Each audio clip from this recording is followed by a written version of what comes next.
Good evening, ladies and gentlemen. Welcome to the Baker Institute. We're very happy to have you here this evening for this special event. Sari Nusseibeh, Dr. Nusseibeh, is the Baker Institute Diana Tamari Sabach Fellow in Middle East Studies. He will talk this evening on negotiating Jerusalem. This is based on a paper that Dr. Nusseibeh has done for the Baker Institute as a scholar here, called Final Status, Jerusalem and Return. Return, of course, referring to the issue of the Palestinian refugees. We have published this paper as we speak this evening on our website, so it's available to you as of today. I think many of you know that Sari has written, he's just published a memoir, which is really a fascinating one, Once Upon a Country, A Palestinian Life, which was described by the New York Times as one of the best personal accounts of the Israeli-Palestinian conflict ever written. And I really commend the book to you. Sari is president of Al-Quds University in East Jerusalem, and has extensive knowledge of the sensitive issues surrounding the Middle East through his work as a representative of the Palestinian Liberation Organization from 2001 to 2002. And he's also co-founder of the People's Voice Initiative, a nonpartisan civil effort to advance peace between Israel and the Palestinians.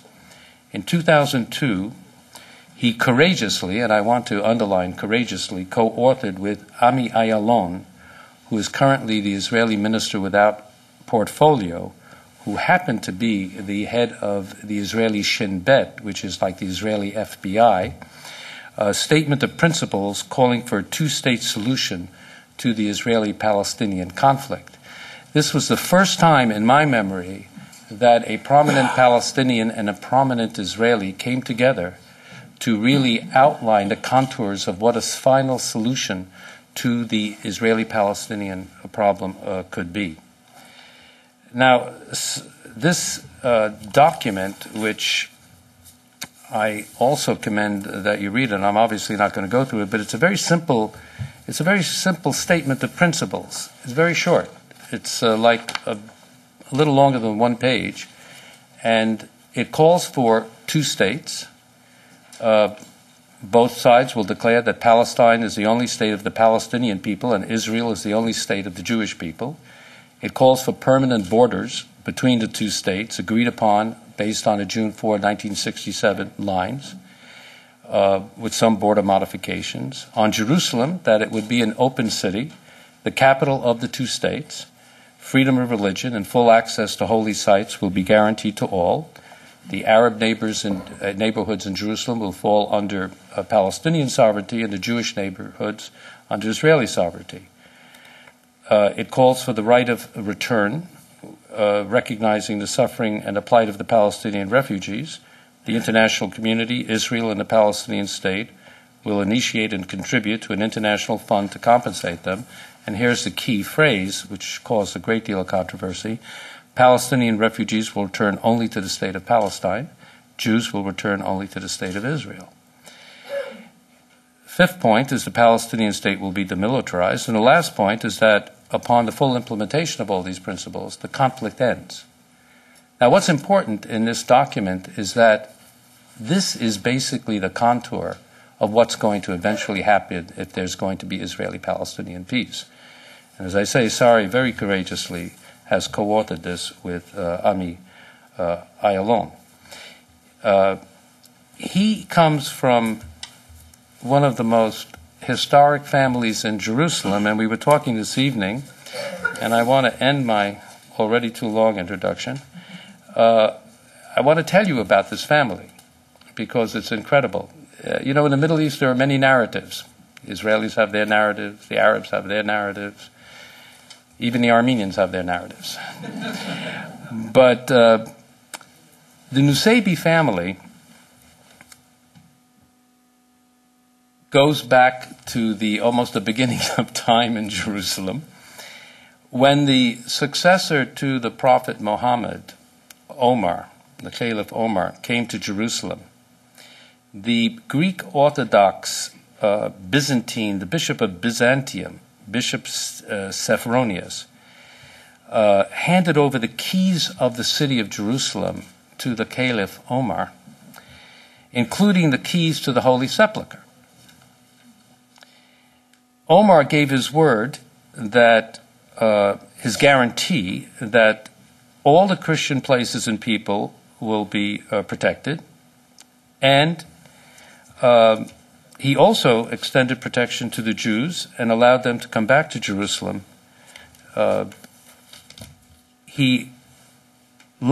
Omar left, went back to Mecca, but he left behind a person by the name of Obada, who was a companion of the Prophet Muhammad. And this man, Obada, was appointed by Omar as the High Judge of Jerusalem. He is the person from whom the Nusseibeh family claims its descendants. And the Nusseibeh family had the duty to hold the keys to the Holy Sepulchre since that time, and to open the doors of the Holy Sepulchre in the morning and to close them at night, because all the Christian factions were fighting with each other for this right. So Omar, in his wisdom, said, I'm going to take this out of the hand of the feuding Christians, and I'm going to give it to this very noted Muslim family. To this day, Sari Nusseibeh's cousin, in the morning, opens the doors to the Holy Sepulchre, and at night he closes them. Now, if there's anyone who can speak to us about Jerusalem, ladies and gentlemen, Dr. Sari Nusseibeh.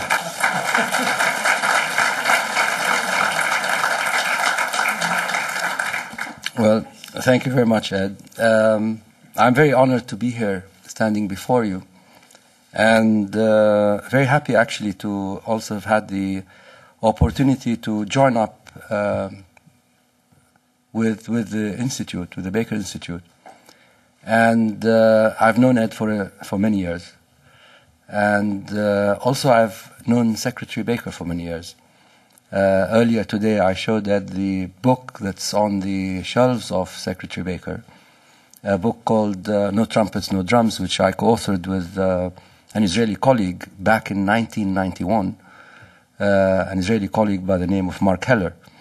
And we both had signed it and had given it as a present to Secretary Baker. And so I was happy to see it today when I went. He allowed me to use the bathroom. So I went in and saw this book still on the shelves, so, which was great. Well, the actual paper that I was asked to write for the Institute made me think more seriously about those elements in the Declaration of Principles, which I'd signed with Ami Aylon, which you already heard about, and to think also in more detail, perhaps, than I'd already thought.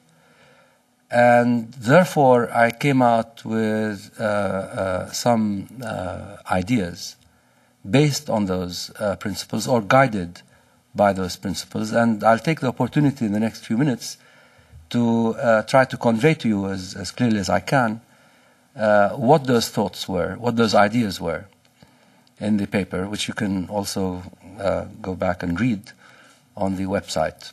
And you can tell me perhaps later if I have succeeded or managed in representing myself properly now as I'm speaking to you.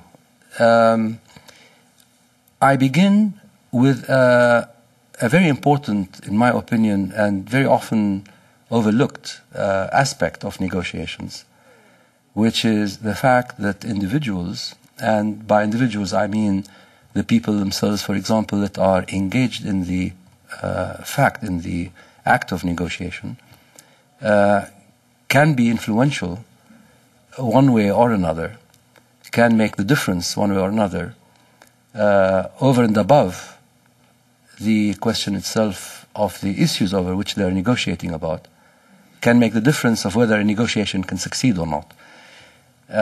So very often when we think about a negotiation act, we think only about the object being negotiated. So we think, let us think of the object formulated in this manner rather than in that. And by doing this, we hope that perhaps one or the other of the two negotiators might then find the formula over that particular object acceptable. Now, what I start out with in my paper is to present the idea that it's not enough to think about the different formulas that you might think up as different formulas for a negotiation between two parties, but that you also have to take into account the parties themselves as individuals, as human beings, perhaps as interlocutors, as leaders. And the examples of how this can in fact influence a negotiation are countless. One of them is the example of Secretary James Baker himself, and how he was able to influence on many an occasion the course of events in negotiations in the Middle East. And I remember, I say this because at one stage I was involved on the Palestinian end of the process of talks that Secretary Baker was engaged in when he was trying to get the Palestinian side to come on board. And it was clear to me at the time, as it was and has been since then, that the manner in which the personality, the ability of persuasion, the command that a person has in a negotiation act or in a negotiation situation can actually influence the outcome of a negotiation, just as much as perhaps, and side by side with, the way that you may change the formula over the issue of negotiation that is also being talked about. Now, Ami Ayalon, you just heard about the fact that I signed a document with him. I was explaining to Ed earlier that when Ami Ayalon came to me for the first time to talk about this declaration and told me, Sari, I have a wonderful idea and I think you might like it and let's talk about it, I asked him to explain it to me. And he sat in my office and he spoke, and as he spoke, I simply was looking at him. I wasn't doing anything else but look at him. And just reading him, reading, if you like, his body language, or reading his facial expressions, and reading his, what he was, I hope they're all right.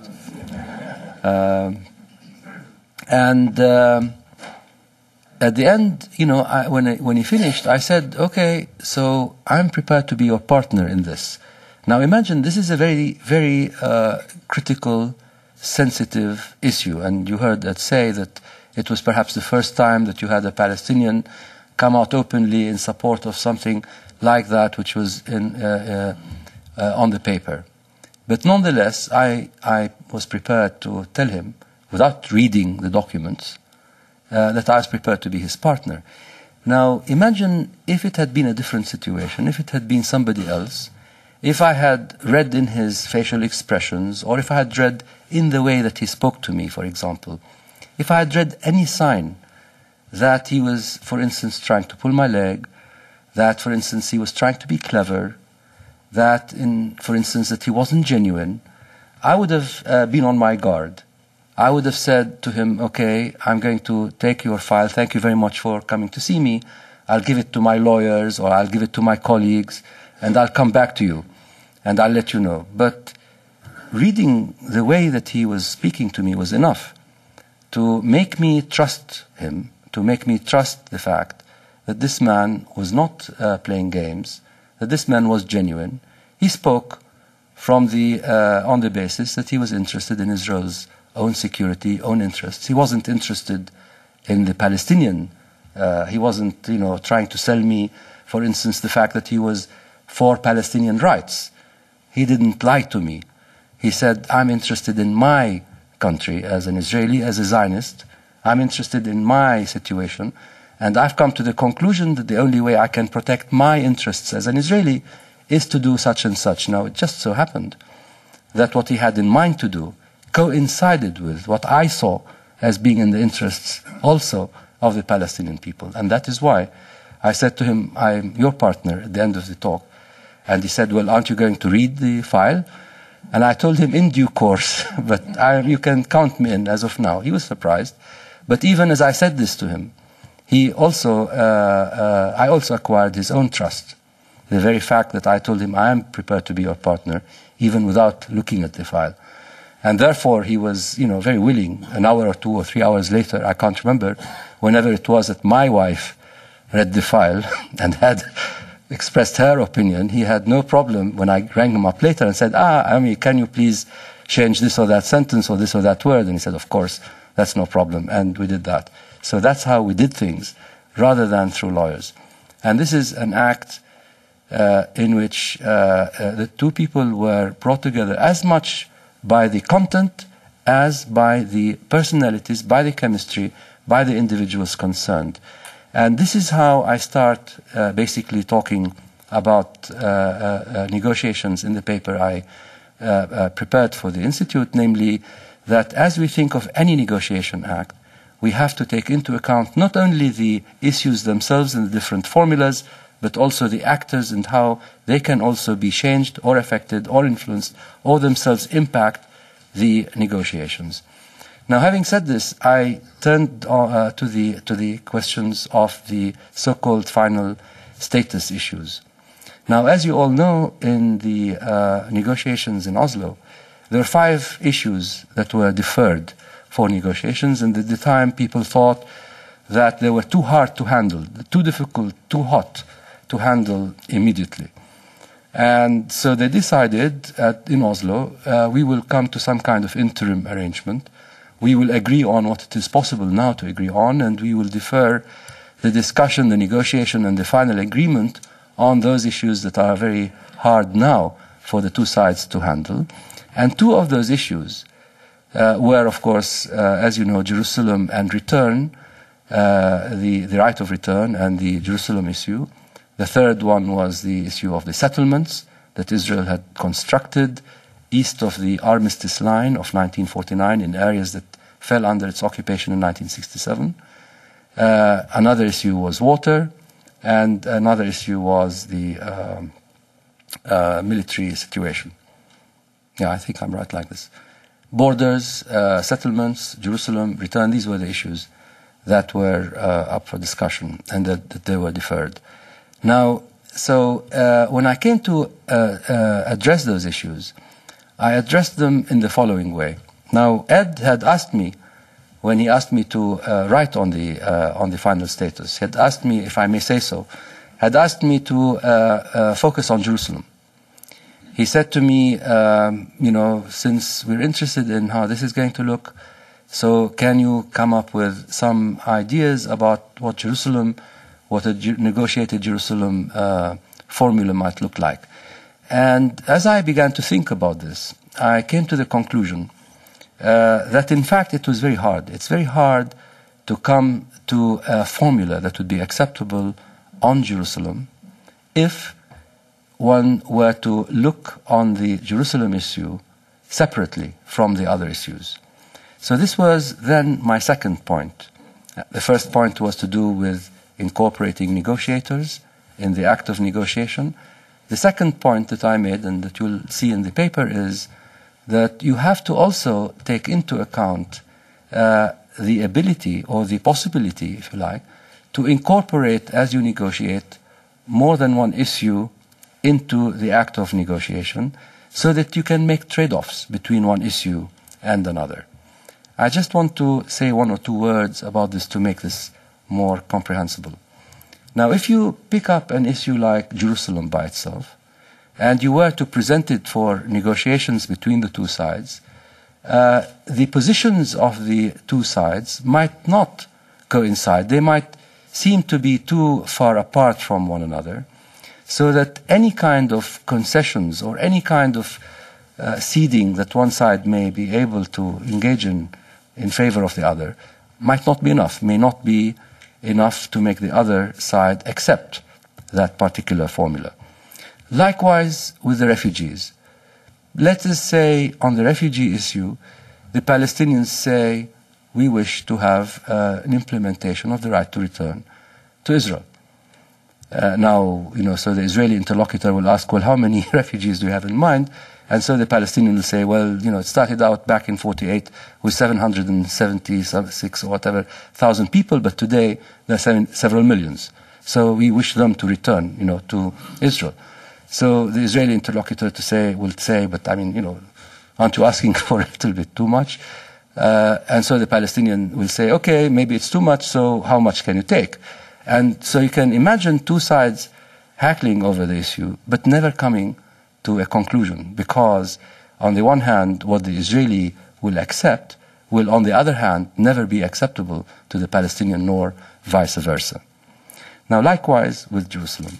So this is where my point comes in, that where two issues are singly or by themselves separately seemingly intractable or insoluble when subjected to negotiations by the two sides, that sometimes it is actually easier, better, to put them together in the same basket and trade one off for the other. Now, in this particular instance, you have on the one hand Jerusalem, you have on the other hand refugees. And on the one hand, the Palestinians have insisted on the right of return in the absolute sense. On the other hand, the Israelis have insisted on Jerusalem being the undivided capital of the State of Israel for eternity. So, can we put the one and come out with an answer? And I suggest in the paper the following, that the answer can be this, which is that from the Israeli point of view, side by side with Israel's insistence upon or emphasis upon the status of Jerusalem in the Israeli perspective, there's also another value that Israel looks upon very highly, which is the Jewish nature of the State of Israel. Now, will Israel be prepared, for the sake of preserving the Jewish nature of the State of Israel, cede its position with regard to Jerusalem? It's a question. Likewise, on the Palestinian side, the Palestinians think of the right of return as being an inviolable right, a sacrosanct right. But on the other hand, they have the issue of Jerusalem. Would they be willing to cede on the right of return or for the sake of getting something in Jerusalem? That is the question. So I put those together, and I came up with the following suggestion, that namely, in fact, from the Israeli point of view, Israel can give in on its position on Jerusalem in return for the Palestinians ceding the question of the right of return to pre-67 Israel.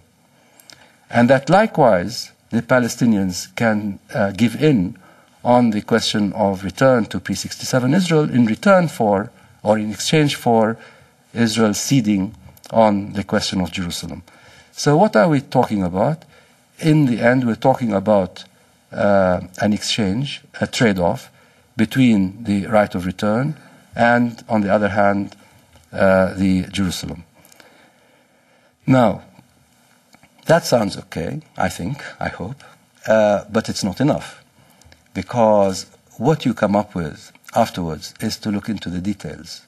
What does it mean, for example, with respect to Jerusalem, that you come to a kind of solution?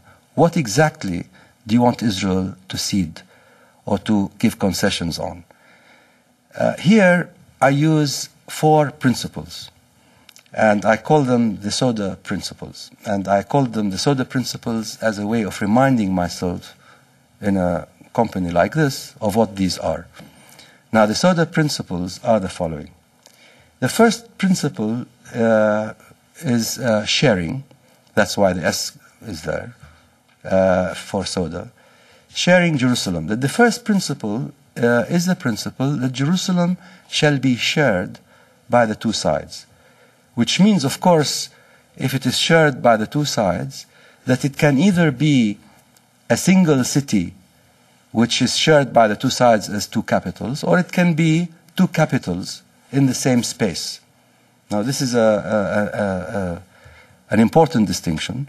But the first principle, sharing the city, allows for the city being either shared as a capital or being two capitals in the same geographic space. This is the distinction. And that is the first principle that I say must guide us in looking upon Jerusalem. The second principle is that the city be open. This is the O in Soda. That the city be an open city. Now, why open? Because everybody on the Israeli side and the Palestinian side has made the statement that the city, once a solution is found, must be an open city with free access to and free access within. Now, these are two issues, access to and access within. It means basically within, that whether you're Palestinian or you're Israeli or you're a tourist or you happen to have found yourself by mistake in the city or what have you, you have to be able to move around without any barriers.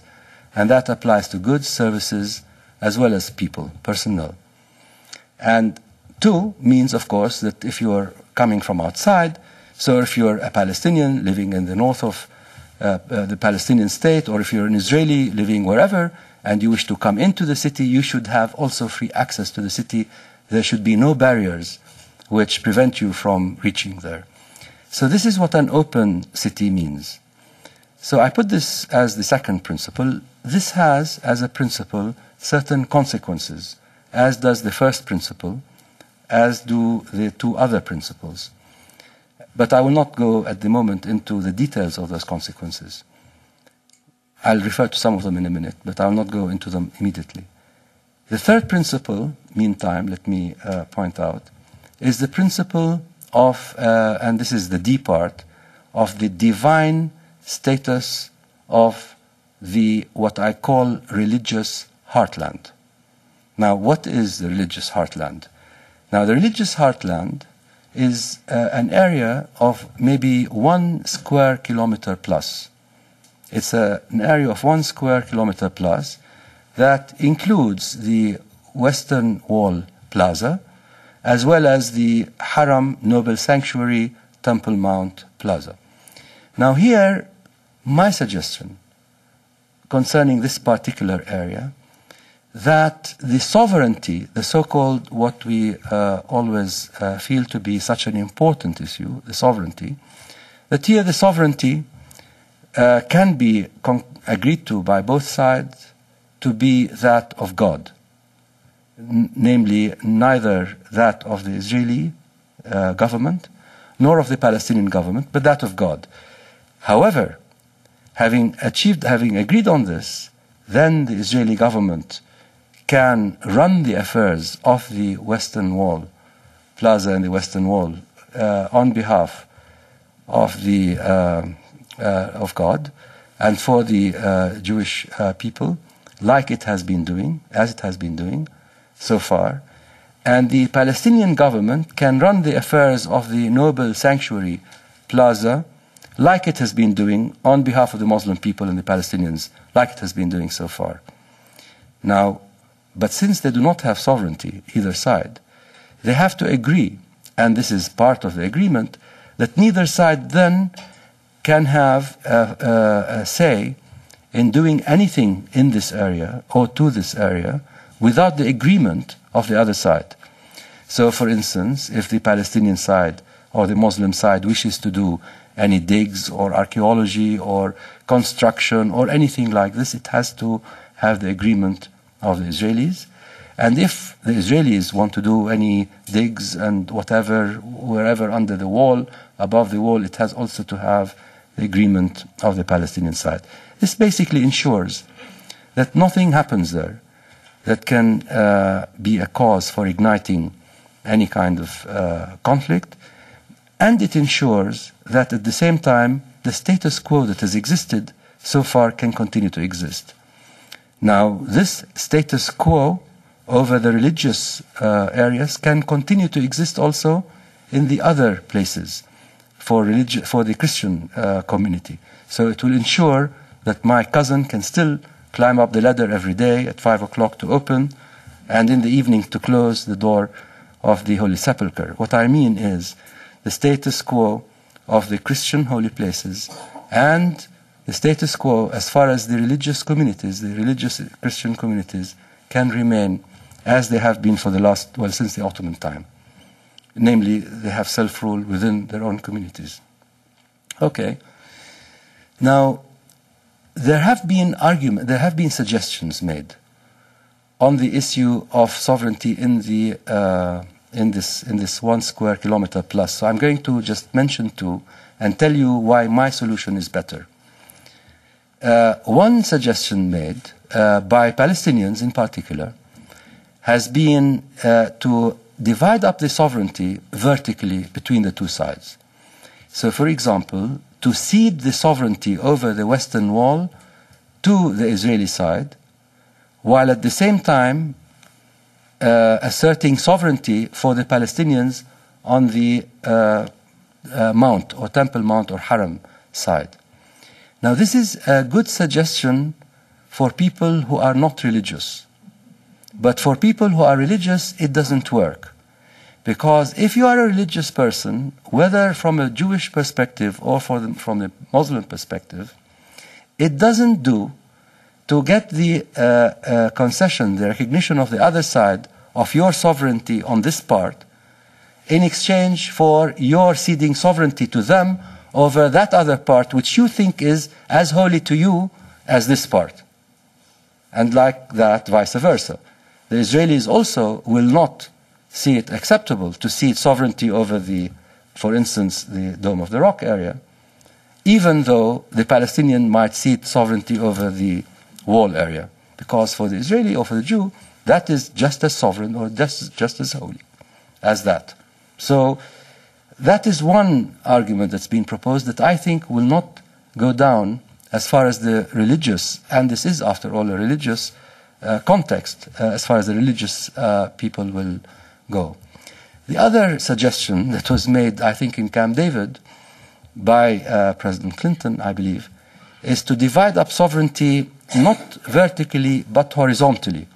In other words, to say, all right, so many meters down, from that point and up, it is Muslim. From that point down, it is Jewish.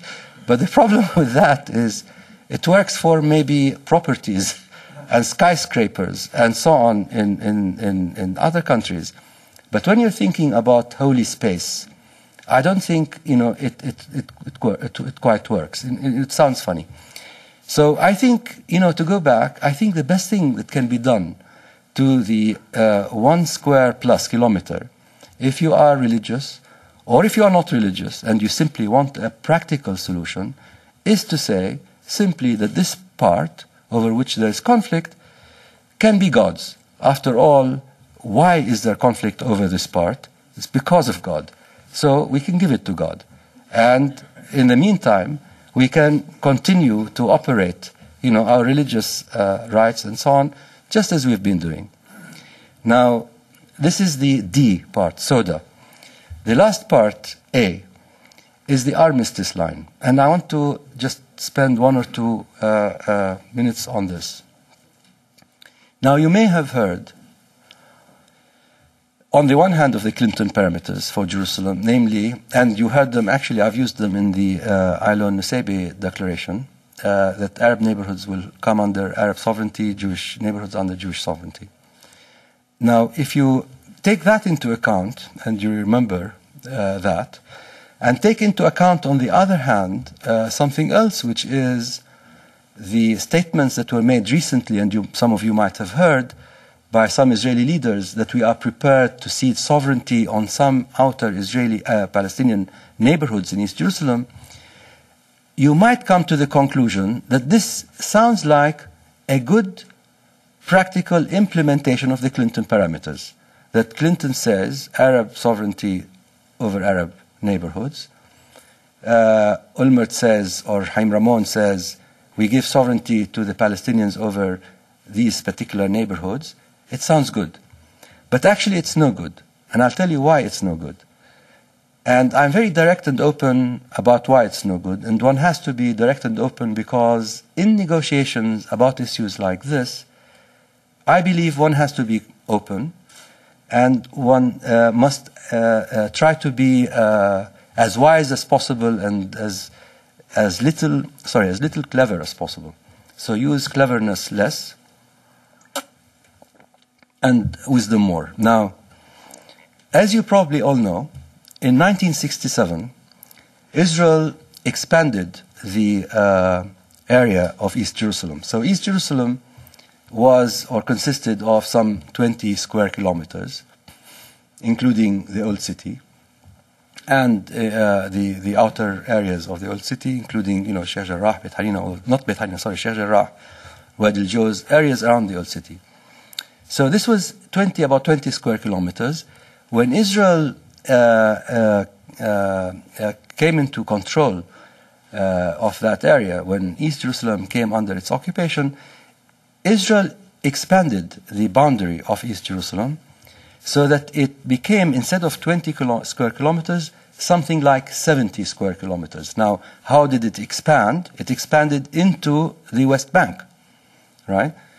I mean, it took not from its part, pre-67, it took from our part of the West Bank. So that eventually, in fact, if you look at the whole area, you might think, looking at this from a distance, and you're asked the question, is Arab Jerusalem bigger or Jewish Jerusalem bigger? What might occur to you is, of course, the Jewish Jerusalem is bigger. Actually, it's not. The larger space, geographically speaking, of East Jerusalem, so-called, and West Jerusalem, so-called, is East Jerusalem. East Jerusalem is about 70 square kilometers. West Jerusalem remains only about 50 square kilometers. So that's the whole area. And the expansion was at the expense of West Bank land, so that from 20 square kilometers it came to occupy something like 70 square kilometers, including, and this is the catch, including those areas that you heard recently, you might have heard, Haim Ramon referred to when he said, we are prepared to cede some outlying Arab neighborhoods in Jerusalem to the Palestinians. Because if you look at the areas that he's talking about, he's referred to, you will find out that those areas actually lie outside the East Jerusalem that fell under occupation in 67, and they lie within the area that Israel annexed from the West Bank, incorporated and annexed in the West Bank after 67. So what they did was to expand the pie and then tell you, well, that part which we took from you, you can take back and you can consider to be Jerusalem, which is not a good thing to do if you are trying to reach a solution. It's good if you're trying to be clever, but it's not good if you want to be wise about reaching a solution. So, the last principle, is that the Armistice Line of 1949, namely the 1960, or what is usually called the 1967 line, should be used as the launching point for the application of the Clinton parameters. It should be used as the launching point for the application of the Clinton parameters. What does this mean? It means basically that we come back to that line and we say, okay, east of that line, there are 12 new Israeli neighborhoods that were built since 1967. One of them, of course, the most important, is the Jewish quarter. But there are others all over the place, about 12.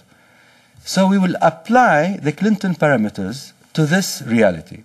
So all the Jewish neighborhoods that were built since 1967 can be part of Israeli sovereignty, can belong to the Israeli sovereign Jerusalem. Now, what have I done by doing this?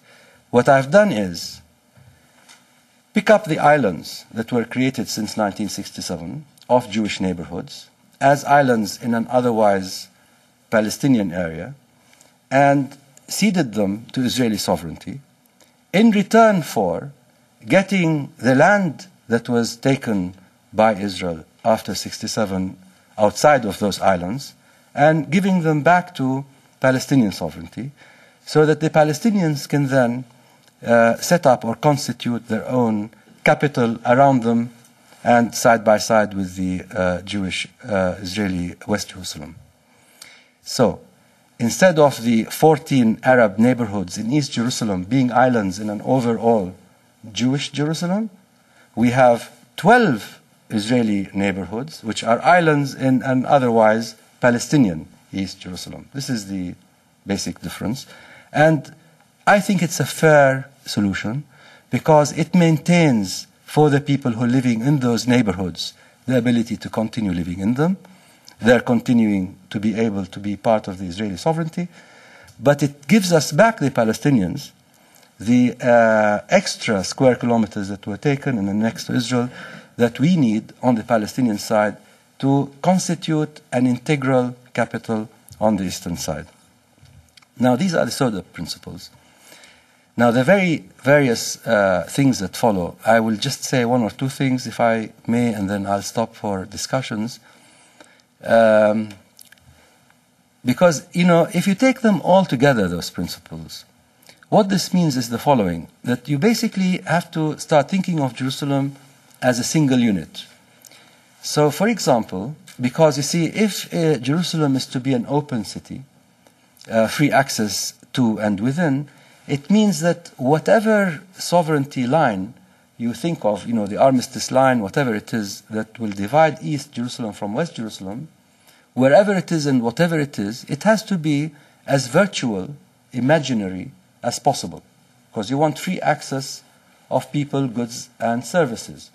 So in fact, if you decide that this is the dividing sovereign line between East Jerusalem and West Jerusalem, you will in fact be just pointing to an imaginary line, just as you might be pointing to an imaginary line sailing the seas, dividing, for instance, between the Indian Ocean and the, Persian Sea. But it will be an imaginary line. This means that if you want to control the area, the border of the city, the metropolitan border, you probably have to control it or monitor it for people exiting rather than entering, because you want to have an open city. So everybody from Israel or from Palestine can enter into the city without any problem. What you need to have are monitors on people exiting the city, because if a Palestinian comes into the city, it's fine.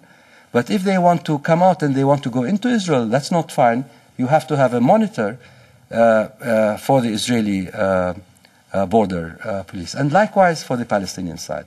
So what I'm talking therefore about is this, that one of the consequences of an open shared city of the kind I've just mentioned is to actually give the city a little bit of independence and to emphasize, in fact, its metropolitan border as against its internal sovereign border. And the consequence of that is aspects of shared government. And, you will find in the paper, if you care to look it up, that, for instance, I've divided up between governance and services and showed that there are many boards that can be set up by the Israelis and the Palestinians, boards of governance that can be shared and services that can be shared or not, as people might decide. For example, on the question of, say, national holidays, you might wish to have separate governance boards as well as separate audiences over which decisions can be applied of that board. But on questions such as, for instance, sewage, you may need to have the same board, a joint board of governance. I'm talking about the municipal level. And you will be providing that service, infrastructural service, to everyone, regardless whether they're on the Israeli side or Palestinian side. And actually you can go item by item in the entirety of the services that are necessary in any city. You can go down item by item and decide, and this can be decided in negotiations, which need to have shared boards, which need to have coordinating boards, which need to be servicing just this part, and which need to be servicing both parts. My conclusion, and this is where I'll stop, is this, that if we reduce the big issue of sovereignty and of capital to workable, practical details, I think we can come up with a solution for Jerusalem that will serve both the interests and needs of the Palestinians as well as of the Israelis. Thank you.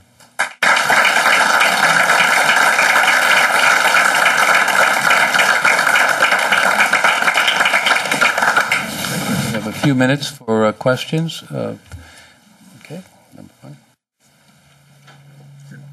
Dr. Nusseibeh, assuming you are successful in your negotiations and you get the people, the Palestinian people, to buy into the agreement, and the same with the Israelis. If I may, very quickly, I mean, I think that this is a solution that more or less represents what everybody agrees or knows deep down in their hearts is the solution that will work if there is to be a solution. There's nothing else. Now, can this be made to be acceptable? And I think it can be if the leaders on both sides, in fact, are prepared to support it, and are prepared, for instance, to call for elections on both sides to see whether the people will support it. My sense is that there is sufficient public opinion support for a tangible solution if it is presented to the people. My mother, my own mother, did not sign my declaration because she says to me, like, you know, a lot of people who have not signed, this is great, but, you know, are the Israelis really willing to do it? And this is what you hear on the Israeli side. So we need people. We need I need to go back to my mother with something tangible in my hand. But Sari has made a very important distinction here. A lot of people call for a referendum on these issues, and the referendum is, and we discussed this earlier, a referendum is going to the Israeli people and Palestinian people and saying, do you say yes or no to this? But what is the political impact? He's going further, saying the leaders call for elections on these programs. Of course, you have to have a lot of political courage to do that because you could lose your seat. Yes, sir. I have a practical problem with your scheme for Jerusalem.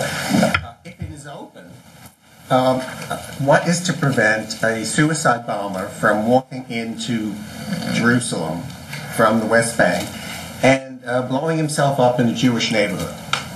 And not just doing it once, but say, deciding that they're going to drive these Jews out of Jerusalem and make it a purely Palestinian state by sending a variety of suicide bombers in.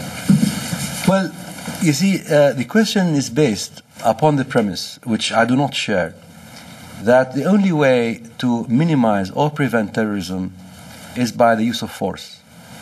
Now, the premise I start from is that if you have peace, then you can minimize the use of terrorism. You can maybe not eliminate it totally, but that's the starting point for containing it. You have to have an agreement between the two sides, coordination of the security services, therefore, between the two sides, that can help in preventing or minimizing not so just suicides, but terrorism in all of its kinds. Would you comment on the role of the Haredi population that's concentrated a lot in Jerusalem and their absolute adamant insistence that any politician who gives a square inch of Israeli territory to any non-Jew should be assassinated, as they did with Rabin as they did with Rabin and Sadat? 12 years ago. Yeah. Well, I think. Come here today if he do it again, and he said. Yeah. I think it's fine if he does it again. I think what's important is, are there enough people who will do what Sadat and Rabin did again? The people that we want are people like them, because I think they represent the majority and they will take us to a future in which all of us would be happy to live in. But of course there will always be assassins, and yes, whoever will take us forward may well be assassinated, but it's fine, it's a good price to pay. Dr. Nusseibeh, as an American of Palestinian heritage, of course I've debated the issues you brought up over the last 50, 60 years. To me, the most sticking point would be the holy places. The French call it raison d'être. The raison d'être of Israel is to rebuild the temple. How can that be feasible with the holy Islamic shrine sitting on top of the place where the Jewish temple used to be? How can you solve that to the satisfaction of both religions? Well, as far as I am aware, most Jewish religious leaders and rabbis and so on would tell you that they expect the temple will be rebuilt when the Messiah returns, that they need not do the rebuilding themselves. And I think, I'm quite happy with that.